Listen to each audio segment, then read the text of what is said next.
அதை நாம் கண்டு அனுபவித்து வாழ்வதற்கு நாம் இந்த உலகத்திலே தயவை கை கொண்டு வாழ வேண்டும், தயவுடன் வாழ வேண்டும் என்று நம்முடைய சாமிகள் நமக்கு வலியுறுத்தி கொண்டு இருந்தார்கள்.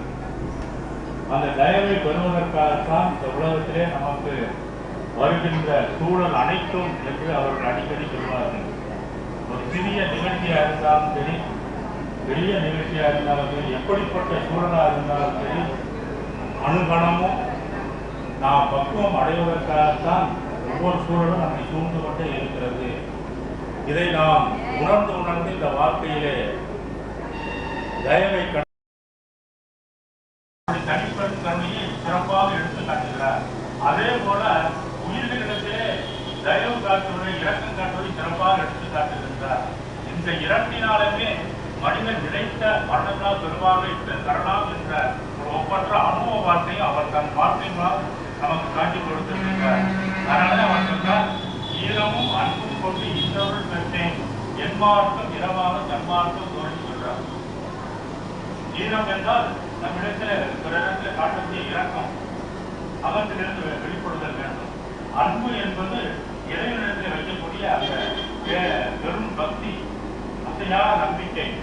அப்படி அகத்திலே இறைவனோடு பேரன்போடு இருந்து கொண்டு புறத்திலே இறைவனின் தன்மையாகிய உயிர்களிடத்திலும் மனிதர்களிடத்திலும் நாம் தயவு காட்டிக் கொண்டே இருக்க வேண்டும். அப்போது நமக்கு இரவா பெருமாளும் நமக்கு அனுபவமாக சென்று வள்ளல் பெருமாள் நமக்கு எடுத்து காட்டியிருக்கின்றார். அதனால்தான் ஈரமும் அன்பும் கொண்டு இன்னொரு பெற்ற என்மார்க்கம் இரவாக தன்மார்க்கம் கொண்டு சொல்கின்றார்.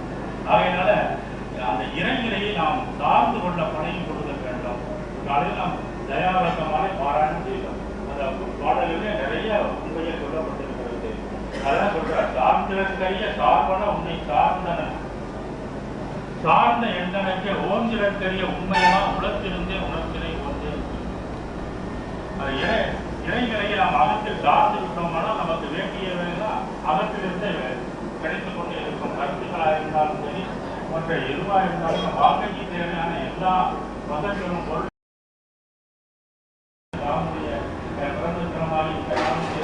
எப்போது இங்கே கூடுவதெல்லாம் அந்த அக உண்மையை வெளிப்படுத்திக் கொண்டு வாழ்வதற்காகத்தான் என்பதை நாம் எப்போதும் மறக்கவே கூடாது.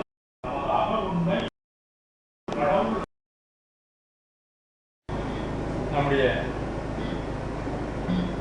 தயாநிதி சுவாமி சரவணானந்தா அவர்களின் 104ஆம் ஆண்டு அவதார நாள் விழா இந்த மாபெரும் மகா சுவாமி அவர்கள் விழாவிலே இங்கு கலந்து கொள்ள வருகை புரிந்துள்ள உங்கள் அனைவரையும் என்னுடைய மனமார்ந்த வரவேற்பனை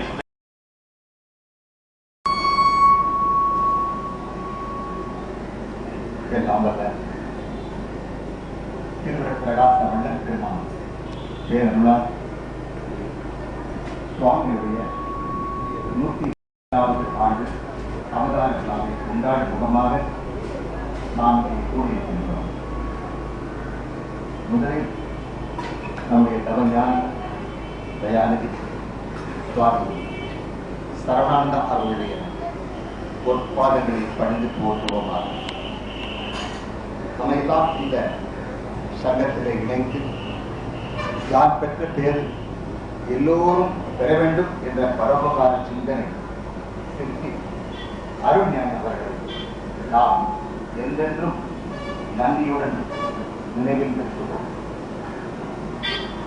சுவாமி அவர்கள் அவருடைய ஒவ்வொரு அருள் சொற்பொழிவுடன் திறந்தோறும் ஒவ்வொரு சன்மார்க்க சங்க உறுப்பினரும் மகவலை படிக்க வேண்டும். தினசரி 100 வரிகளையாவது அவர்கள் உள்ளார்ந்து அமளித்தார். அவருடைய மனமான நிச்சயம் தந்தை அகவலை படிக்கத்தான் அதனுடைய அர்த்தங்கள்